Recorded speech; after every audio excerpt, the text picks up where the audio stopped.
1% better every day. As you're doing those incremental changes, that's the kind of thing I think that brings success and happiness. And so, I had no idea my potential. I had no idea what could happen. And there came a point when we had built a successful business when I was with my dad and my brother, and a lot of that came through like brute force. I feel like you can always just brute force $1 million, $10 million. Like, that's not that big of a deal. Hey guys, this is Give Us a Podcast. This is season 6. We're hitting the trails, we're climbing the mountain, we're grabbing every bit of adventure before the snow freeze. It's about pushing the limits and connecting with inspiring people on the trails. So strap in, come along, feel the ride. This is Give Us It season 6, where the climb and the conversation both. Hey guys, this is Wes Israelson with Give Us It Podcast. We are out here on the mountain again, but we are mountain biking, and I've got someone that I met this week, but honestly, someone that I feel close to already. And from just going through your being raised, moving all over the country with your dad, to Arizona, to today, having a successful company that is almost, the word become operationally relevant because he's hired people to do the things he's done, and he's built a successful business. So with that, your name is Jared Twilley. And with that, I just want to go back to what it was like growing up. Yeah, so come from a family of 6. My parents met in the Navy around Vietnam or whatever, and my dad was a medic and went to Korea, and he's from the South, like Alabama, and so that's where they're at, retired now. And I have a sister down there, and then a brother still in Arizona, where we started our commercial cleaning company. But growing up, I moved. It felt like every 2 to 3 years. The longest was maybe 7 years in one state. And that was Iowa, where my mom's family was from. But yeah, I've lived in about 8 or 9 states, and then back and forth from Utah to Arizona. I met my wife in Utah, and then, yeah. That's cool. So I loved moving around. So with that, the experience of that and the lessons you've learned, kind of looking back at them today, current, back all the way back to all those different lessons, someone moving around today, the experiences of them having to find new friends or build new networks or build a new community, what lessons would you give someone that's listening today in that struggle today? Learning how to make friends. Uh-huh. My wife and I actually had the conversation last night randomly, to the point of like that, where it's like, oh, I like your shoes, will you be my friend? Like how easy it was as a kid to get to know somebody. Or like your cool shirt, I like that. Yeah, like I've always loved color. My office is full of like artwork from people with special needs I've bought, and then a bunch of like Comic-Con. There's like just hundreds of toys and color like all over. Teenage Mutant Ninja Turtles. Like yeah, like little statues. Yeah. And I do that because when staff come in and their kids are there, I'll give them toys and just make them comfortable, and drinks and snacks and candy and stuff. But mainly to disarm people, to make them feel comfortable. I don't know. But I don't know. I grew up and moved around a lot, and I'm trying to think what was the easiest way to make friends. I don't know. It's one of those things that I don't think there was ever any formula other than just kind of finding something you like. Like, every person has something to offer, and you can connect to anybody. And it's just figuring out what that connection is and how much of you want to give to that person in relationship. And I remember moving from California to Iowa in 4th grade, and I met, I don't know if Andy O'Donnell, Matt Dobberton, Josh Edwards may ever see this, meeting those 3 boys in my 4th grade class on the playground, and they were always saying, watch out for Nat Lentz. Like, when he gets in close, he's a really good fighter. And I'm like, what? What are you talking about? And come to find out, Matt was like really into, Matt was saying this, he was really into martial arts. Okay. Loved Bruce Lee. He had like legit bow staffs and Ninja Turtle size in his bedroom, and became like a Hapkido master, or a Kido master, which is like Bruce Lee martial arts. they all became something very different. And I don't know, I've never said it, but I love people. And it's always fun to meet people that you can connect with in different ways. But like our conversation, our connection was very different. And it was, I don't know if it may have been different, but that's usually how I try to be with everybody. It's always the same. Because yesterday when we were talking a little bit about it, you're like, someone can give you perception of what this person is, kind of like what they were saying about this Mike kid or whatever his name was, Yeah, right? yeah. But you're like, that's not my perception. He's this way for me. Like, so the ability to discern what people's perception or their perspective of this person, because you have your own paradigm or you have your own view of what that looks like, right?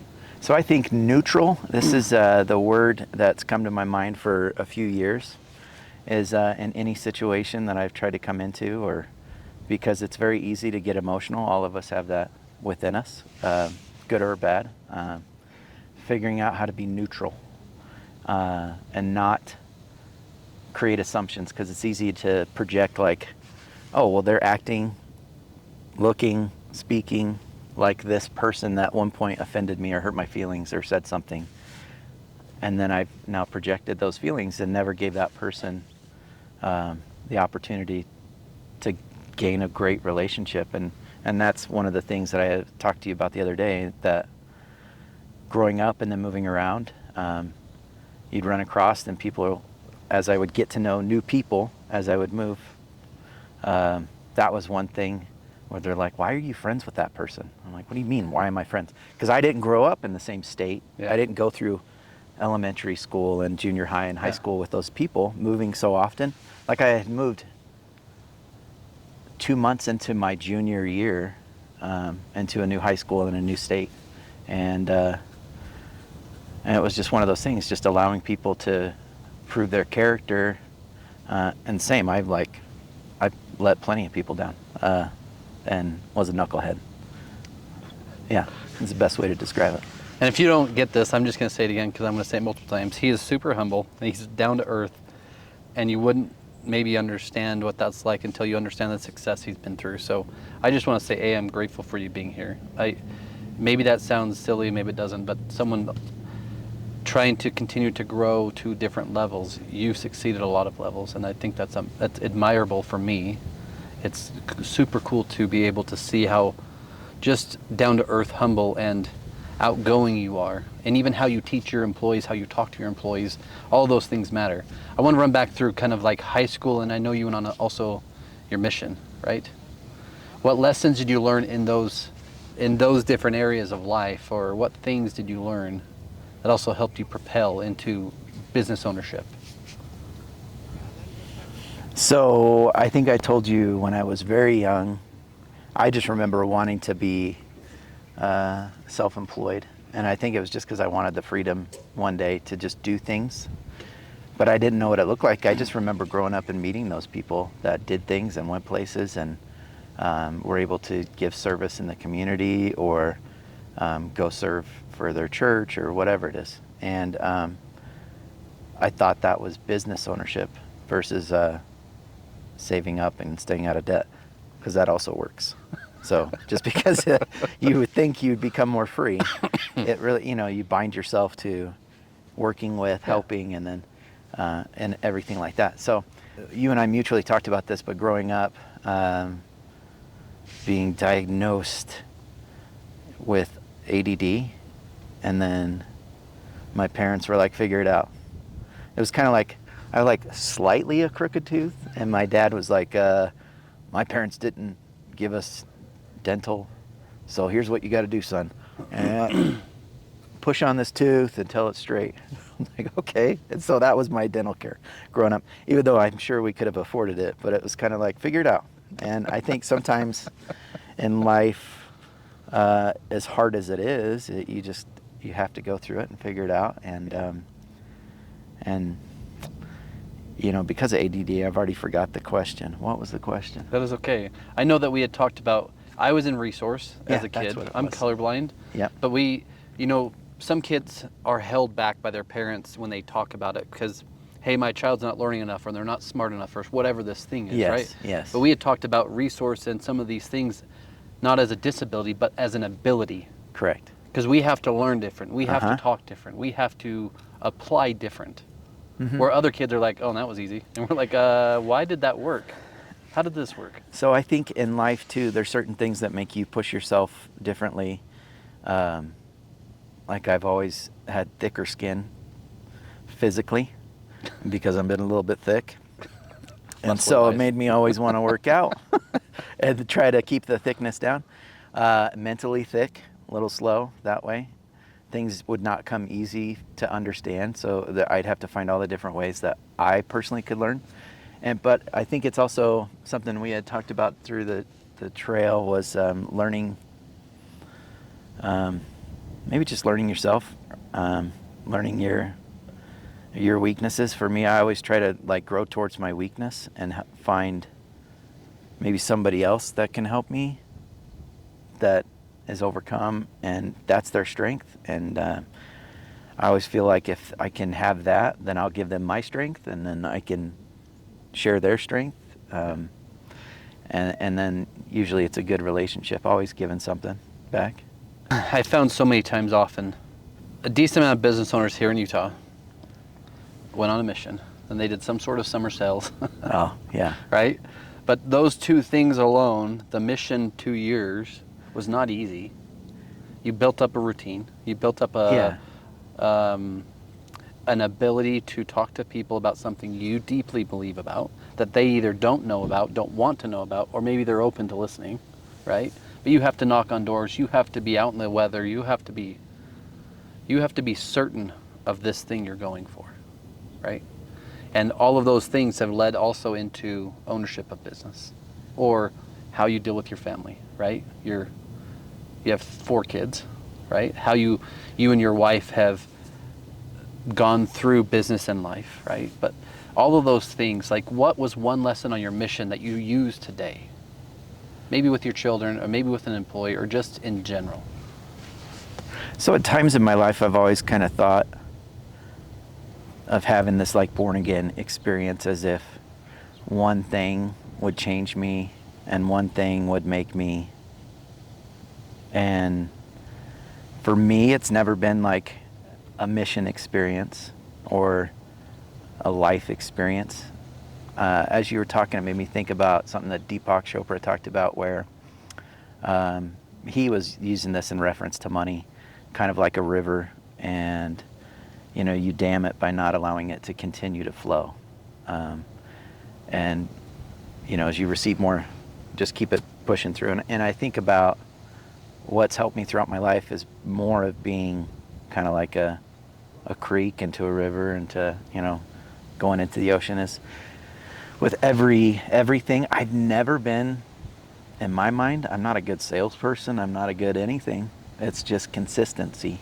And I think that's maybe the hardest thing to figure out, is if I can find consistent patterns and just keep flowing and not look at the experiences that are going on in my children, my own life, business and stuff as the end, but just an experience, and then learning how to just flow through it and experience it and look at it for what it is and not take offense, figure out how to get neutral about what's going on.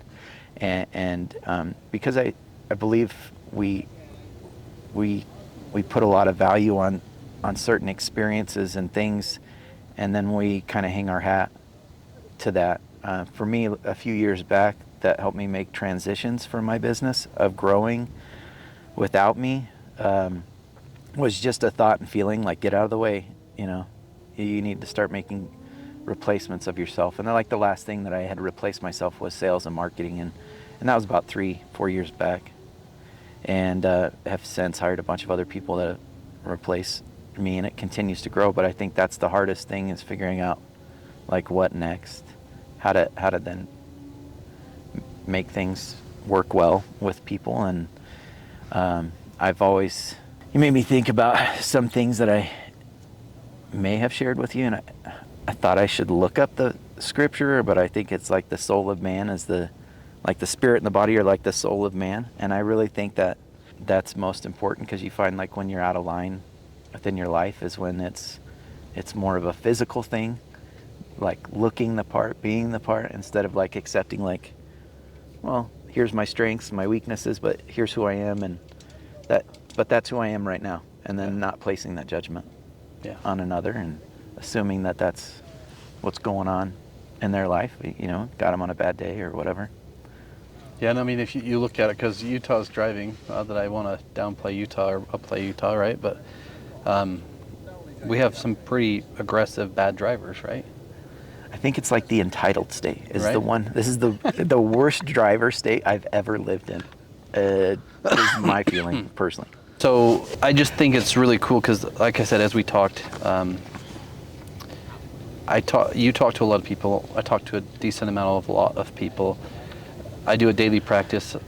I often still get in my own head, right? But I have routine, a discipline that I do every day. And it's helped me, it's helped my fortitude, it's helped kind of the overall mindset in anything that comes about. And I say that because it's a gift. I was talking to my business coach yesterday about it.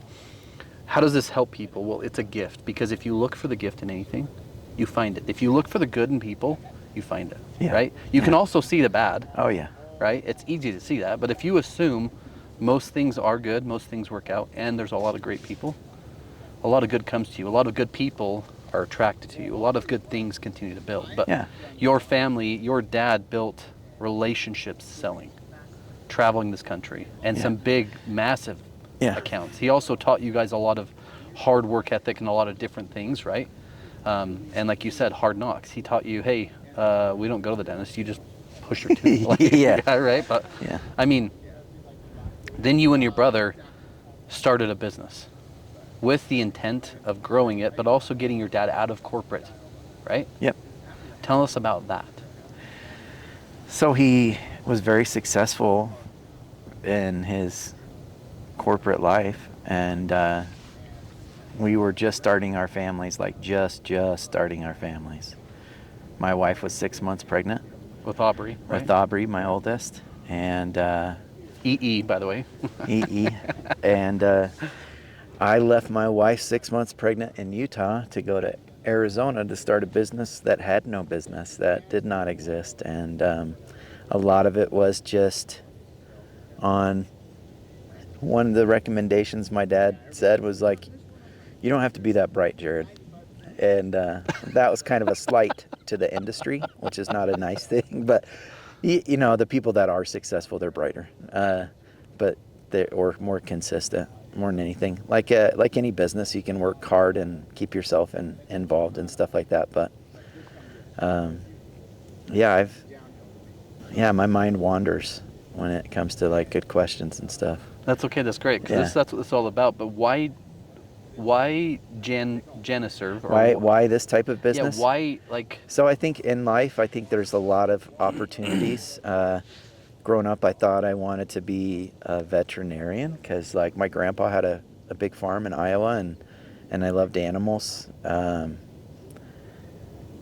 But then God didn't see fit that my mind worked like other people, and I had maybe 6 months of college, and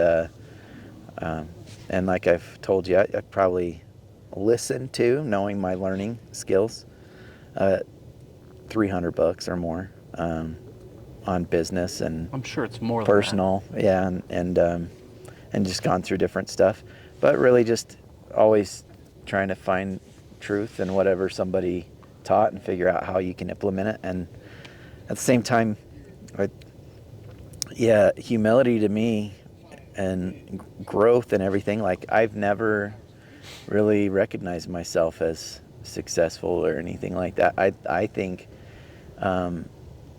acquiring and gaining things in this life is more of a pattern, and if you can find that pattern, then it doesn't really matter. It's how you speak or how you would carry yourself and all that kind of stuff. And I believe it's like we had said yesterday, that you could be a very wealthy unhappy person, or a very happy poor person, or a very happy rich person. Like, it's the decisions that you make in the pursuits that you're looking for, and you're attracted to certain types of people. I just felt I would prefer to be happier and around people that have purpose. And purpose to me is, it's not to attain something, but the purpose is just they have a purpose to be here. They recognize their value in this world, and everybody has value. And until they're ready to figure out what their value is and contribution is. It's like something we had talked about the other day. It's either you good to great, get the right people on the bus and the wrong people off the bus. You decide who you want to be around and who you want near to you. And that's why I enjoy business, because I can have a lot of friends, and then I can figure out who I want to get closer to, and that can bring more value in my life and me in their life for whatever amount of time. So with that experience, because I know that before we get into Janiserve and kind of the idea of you coming to Utah, building it, and then separating, right? And your brother and your dad doing their own thing. Someone's starting a business today, right? Yeah. Has a wife, maybe 6 months pregnant, and they take and leave the state, not even just leave the area, Yeah. to go build this business while your wife is pregnant, due in 3 months or less. Yep. What do you tell them? Back to the soul of man and the spirit and body of man. Like, I think the issue that comes to this existence more than anything is like the pride. Even though my logo is a lion and my slogan is "We take pride in our work," but the pride of man is what is always the downfall. And so if I'm not humble and I'm allowing myself to like let God lead me, and that could be like what you talk about with your daily activities that you do to get yourself ready for the day. Having good routines and good patterns also apply to having that success, and things of, just repent, change, be better, and improve. 1% better every day. Why not? As Why you're not? doing those incremental changes, that's the kind of thing I think that brings success and happiness.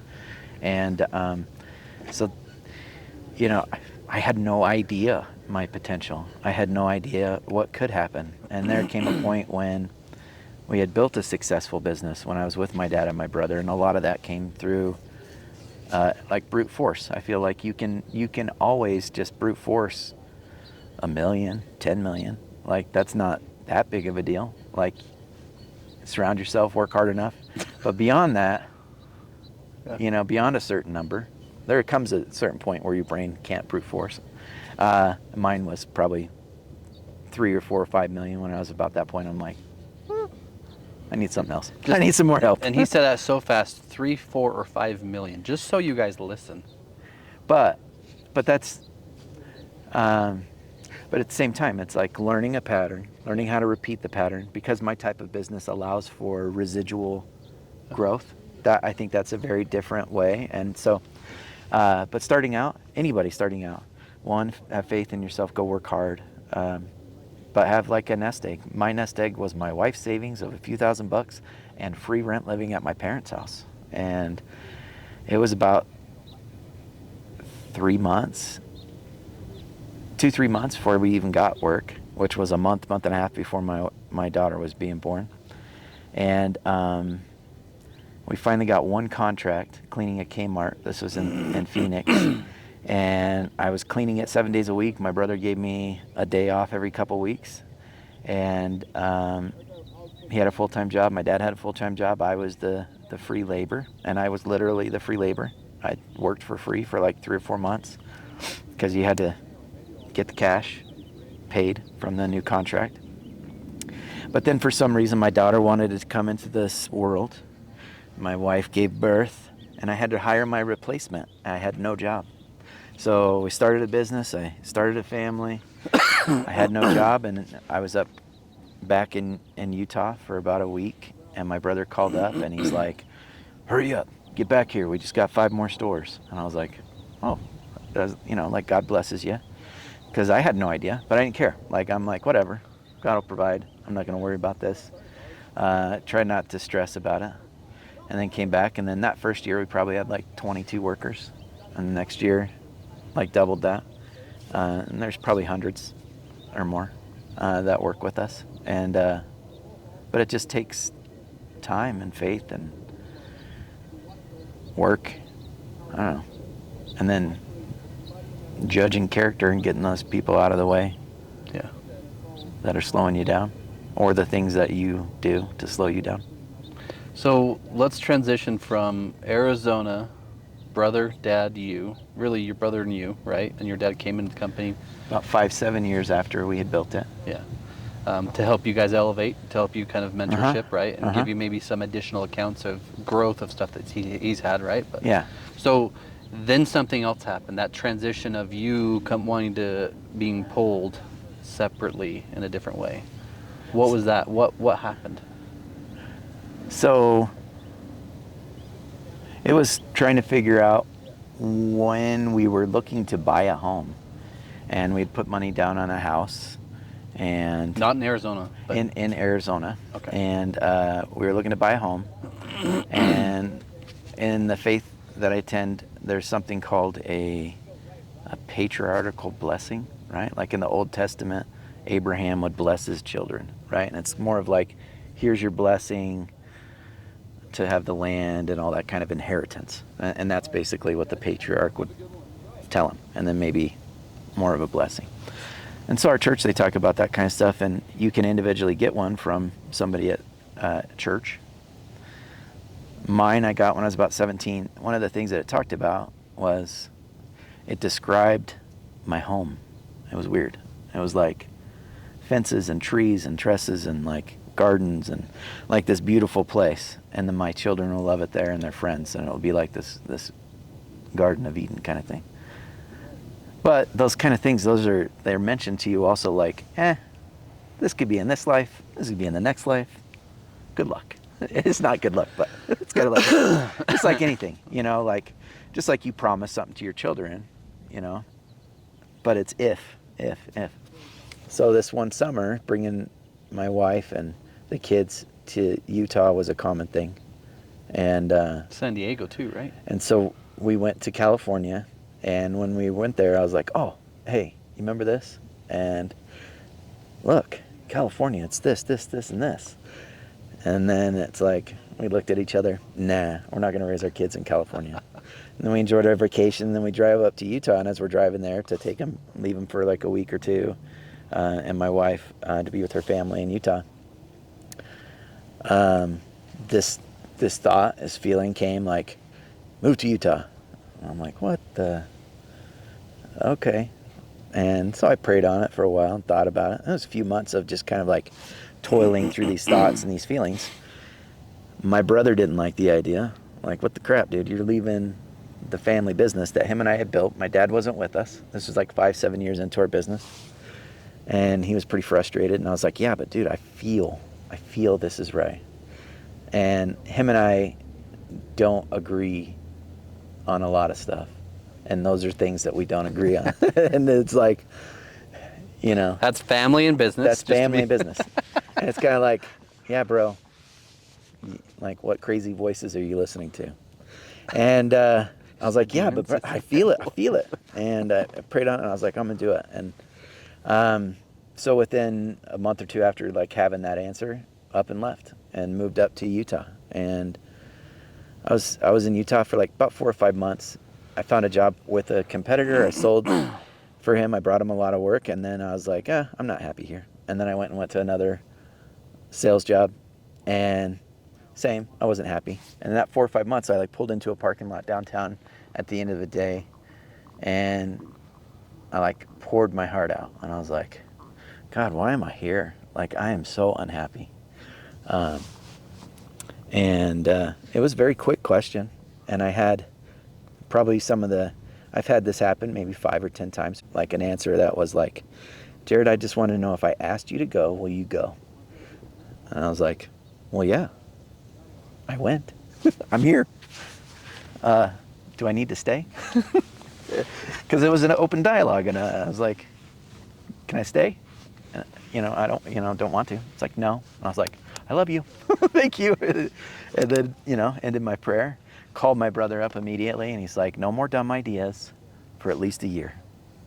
For sure. Come on back. Don't worry. And then came back. We built the business even better. And fast forward to the experience where we are looking, because this experience happened prior. Now we're like 11, 13 years into it, and I have this feeling again. And that was that, going to California and then Utah, and I'm like, are you serious? Like, seriously? And then it came back, like, you remember when I asked you to go? And I was like, yeah.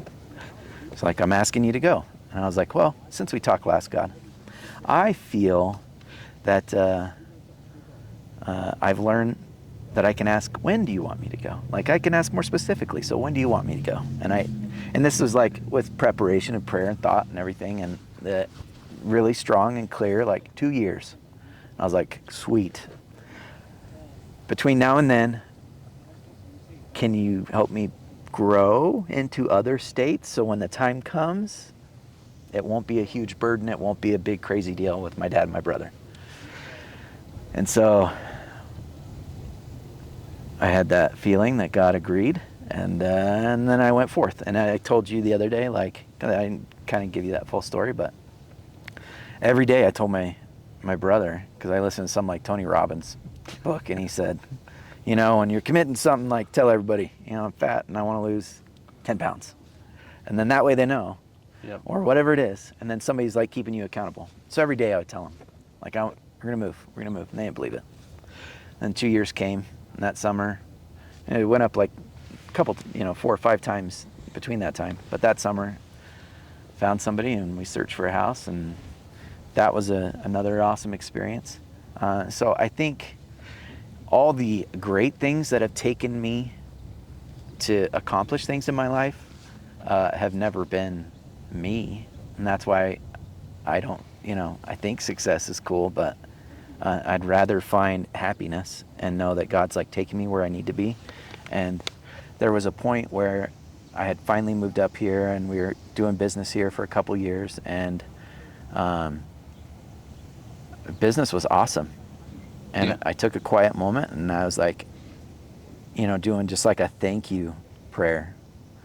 And I'll make sure I can control my emotion through it. But it was like, man, God, this is awesome. Like everything I ever wanted.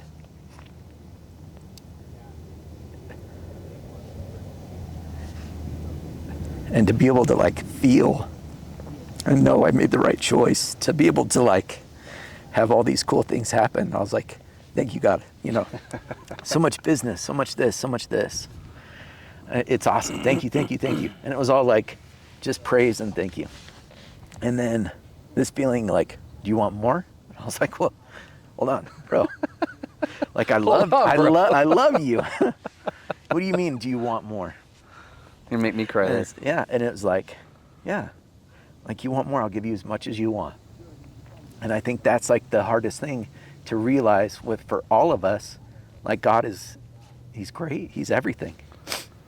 And I think people value things versus the aspect of like what brings our purpose in this life and what brings us happiness. And I've used that, God, help me marry the woman you want me to marry, not the woman I want to marry. Because God's going to find me somebody I'm completely attracted to for the rest of my life. That lady's Michelle. That can deal with Right. me, yeah, and can struggle with me and all these things. And it happened that way. And I think that's like the hardest thing, is turning it over to God is not always what you think it is. And I think we try to control everything. We try to do stuff. So that's why when it was to go and back off and to let other people do it, it's not me. It's like, God's like, dude, like I love you, but you're going to slow it down. You need other people. You need this or you need that. But I think that's the thing, is just figuring out, how does God communicate with you and who you are and experiences, and then the same thing. I'm sure God sits there and is neutral with us because he knows that we're going to struggle through this life.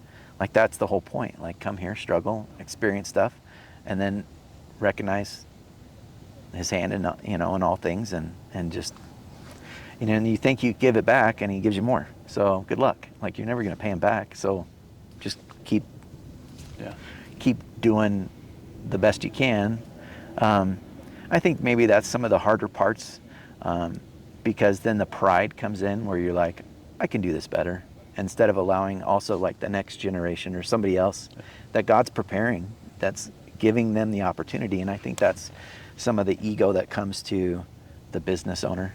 And so that's why for me, like my greatest stewardship, my greatest feelings and impressions and the happiest moments in my life are watching other people in my business, and it would have been in any business, watching them succeed and accomplish things. And I always sit down and I want to know what are their like personal, mental, physical, emotional, like life, finance, like what are their goals? Like what do they want to do? Because I want to be around people that hopefully they care more about who they are versus like money. Like, because anybody can make money. There's podcasts about it and stuff like that. Yeah. There's all kinds of things. We're on a podcast on mountain bikes on the mountain. Yeah. And there's something, I mean, there's so many things that he just said that made me cry, and thank you for sharing. Yeah. Two things I wanted to iterate were, you know, my family didn't do great with religion. And I found before my dad died, I remember clearly praying to God, Dad, just keep my dad alive. Like, why? Why? And most people go to God when it's awful, right? Rather than praising for something that's happened or seeing that there's something, maybe there's a bigger reason, right? So, and then people get discouraged from that. So back to what you said, if you have a belief in something, right? Otherwise you can make your own reality. Yeah, and I think that's the hardest part is, and because I remember being at different times on calls with just a call, listening to my older brother talking to his best friend, and they're car guys. And my brother had a Lamborghini and his friend has a Viper or whatever. But who are they talking about? This other guy that's got like a $600,000 Porsche. A one-upper, and right? And it's like, and I'm sitting there thinking like, cool, you'll never you'll never be happy. Why? Like, who cares? Yeah. So, and I on think that, it's hard. It's hard to find joy and happiness in this life because we're all going to struggle. and you know, we talked about this too earlier this week when we were out on the boat. Like, hey man, you got a nice truck. Like, nice truck. And you're like, yeah, it's just a truck. It's plastic, it's metal, it's paint, it's wheels. Like, but no, it is a nice damn truck. Like, it is a nice truck. And I appreciate that. And sometimes I'm like a douche. It's not a good word. And I'm not good at saying like, thanks. I'm really working on that. I don't get out in public often, I think, anymore. And you become a hermit and like you don't realize. Well, you need to share that hermit skill with people out there. This is one way, but you need to share it more. Yeah, and I came, and my wife knows. I'm like, I'm trying. I'm getting out. I'm trying to socialize.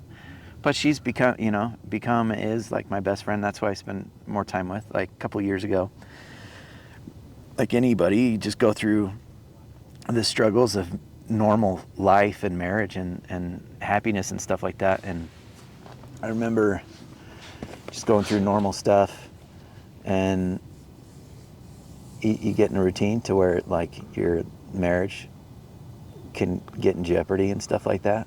And you're like, but I'm a good person and she's a good person. Like, how could it struggle? But I think you were with somebody so long, you forget stuff. And so we had that kind of like midlife, do we want to be married? Because my youngest is like 18. And, I had done my fair share of disappointment for her to make her feel that way. And so we left and went on a trip for about a week or two until we were able to feel good again about everything. And one of the things that we had talked about was like, well, why do we do this? Like, why are we even together? Is it because the kids? Are we together because it would, disappoint our neighbors? Because we're pretty cool. We're pretty good people. Like you add value, so much value, and you're thinking like, why am I even doing this? And is it for all these other people, or are we together for one another? And if it's not for one another, like making sure that it's for the right reasons. And obviously we're still together. And but I think sometimes we need to sit back and discover like, why are we doing it? That was one of the reasons why I enjoyed and had the desire and the feelings to make a change from working with my dad and my brother, not knowing why, like what was the purpose, like what's the purpose of growing a business. Yeah. And I've never been a huge fan, not to bag on like Tom's shoes and stuff, like of a social, like do things for something social, because like we can all be seen doing good, that's cool, but like, is it genuine? Do you really do it? So I've always had a hard time like ever wanting to talk about the things that I do for people or help and all that kind of stuff, because I feel like it's Pharisees and Sadducees in the Bible, where they pray in public to be seen and stuff like that.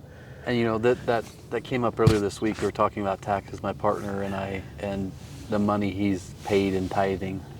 And he says, I'm like, did anyone say anything to you? He's like, no, it's just an online portal. Like, you just do it. And it doesn't matter what the number is. Yeah. How small or how big, right?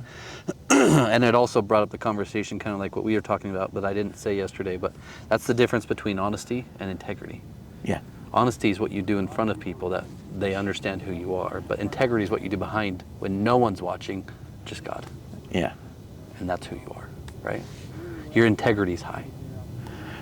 You're saying that about me? Yeah. Oh, that's nice. Well, it is. I mean, think of what you've done. You have 4 children, right? So 18, 19, 21, and 23.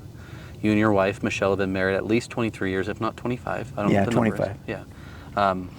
And you gave real, honest feedback that, hey, are we in it for us? Are we in it for them? Are we in it for the neighbor? Like, no, I love her, and we love each other, right? That's real.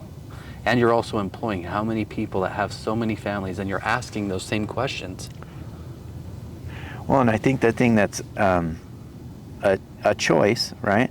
Everybody has a choice. Doesn't matter if they're employing people or whatever they're doing. And it's the stewardship that God gave you, whether it's super really good looking like Zoolander, or What was that again?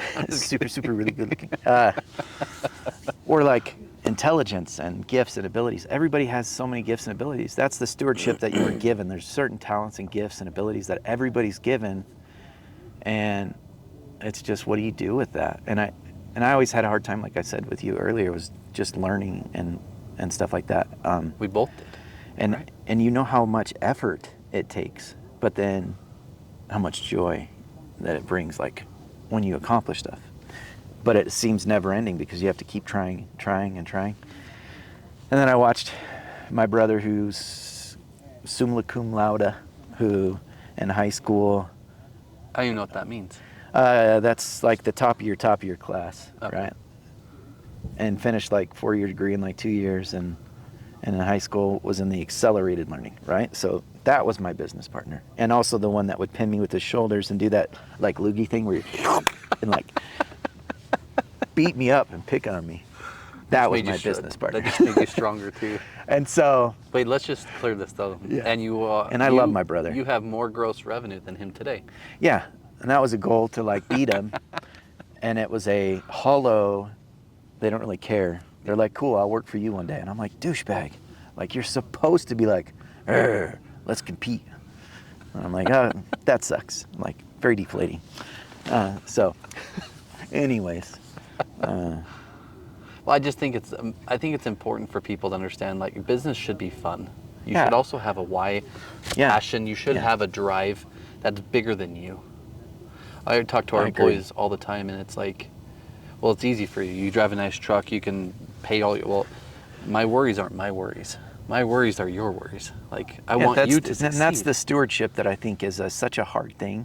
Like, you accept the stewardship, and I think you see as you work with that wonderful person behind the camera, like Alex. everybody has a stewardship in it, and they contribute to something. But if nobody else that's part of your organization doesn't feel and believe the same way, like, it's not going to grow that way. Yeah.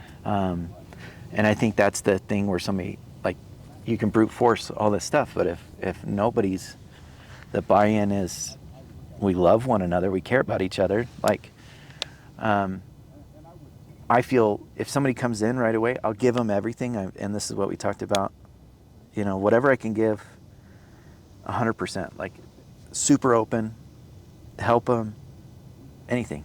And if they lasted 2 days, like, I don't care that I had bought them lunch and we had all these Deep conversations in day one and they didn't make it to day two. Like, I think sometimes we hold in reserve like love and appreciation, and that's what probably slows the world down from progressing, and it's in an abundant world, so there's so much to give. And I think that I want to go forever. I know. By the way, but I know what you have two other handsome guys out there. What I want to do is I want to ask you how you help your clients today, what kind of clients you're looking for. That's the first question, really. I guess that's two questions. And then I want you to describe what success would look like for Geneserve here in Utah for your company. Clients that have a heartbeat, that they pay They have to be living. They have to be alive. They pay their bills. Like on time, 90 days late, like what are we talking here? Yes. Okay. No, all of them are, yeah, that's the thing.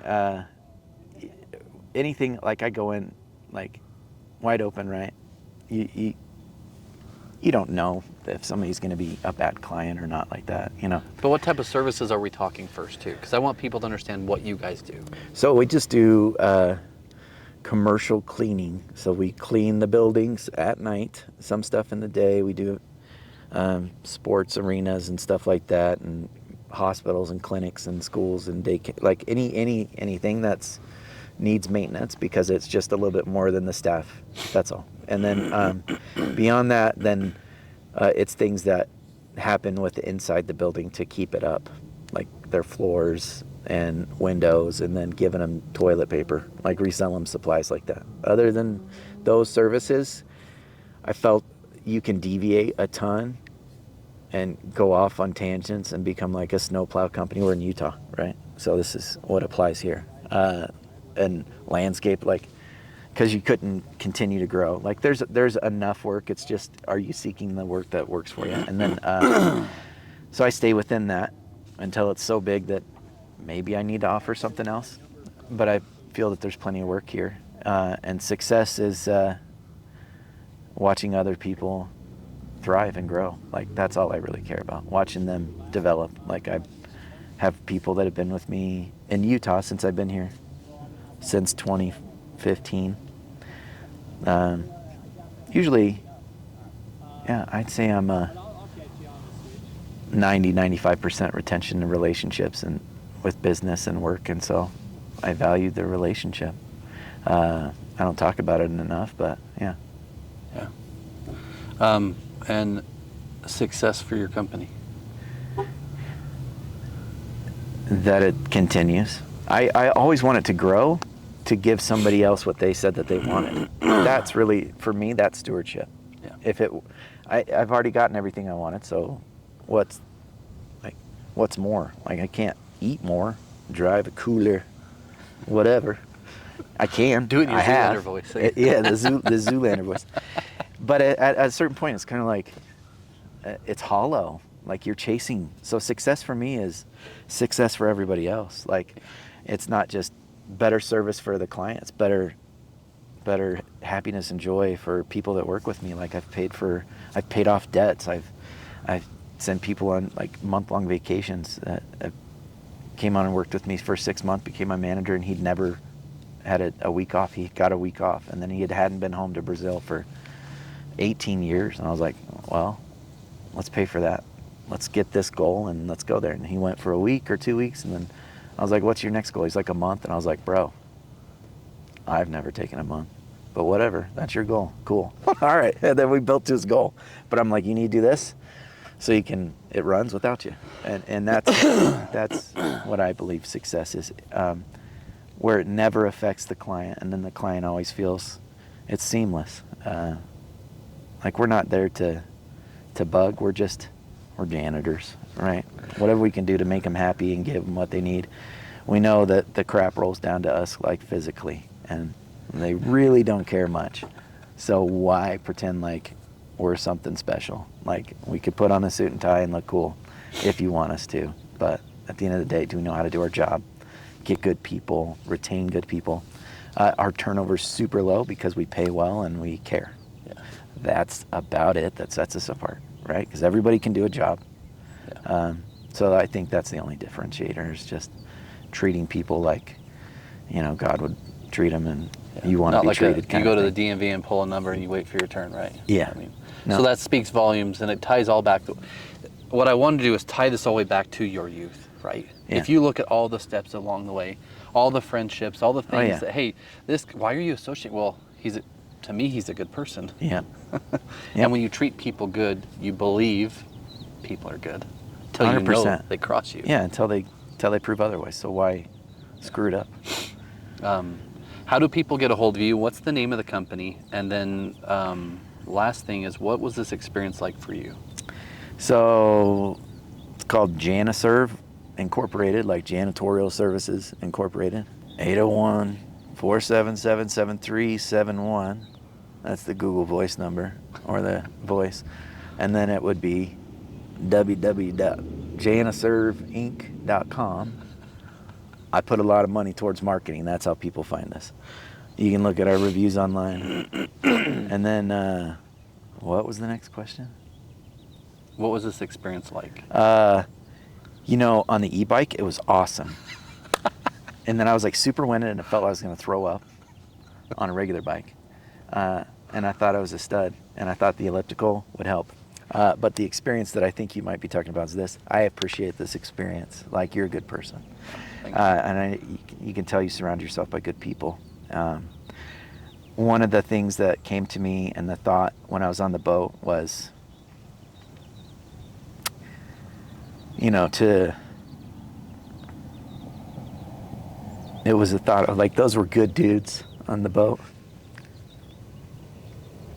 And I think we talked about that. Like, you could find that at a church, I guess. Yeah. But you could be fake and stuff. And so it is hard to find good character. And so usually when you find somebody that has character, they're going to associate with good character. And that's why I should socialize and not be a hermit more. Because I usually just really care about having these kind of conversations. And I'm not, like, I know I could float through a social environment, but I prefer this. Yeah. So for me, this is happy. This will give me energy for the ride home. Good. And for the rest of the day and week and stuff. So I appreciate it. Well, I just want to say thank you from me. Yeah. Like, thanks from my heart. And thank you for all the stuff you've already shared, what we shared on the boat. And thanks for just being a great inspirational leader to your team that helps all of us. It Yeah. really matters. So, Well, I appreciate you. Have a nice life. And I will see you soon. guys, this is Give Us It Podcast, Season 6 on the bike. Can't wait to see who's coming next.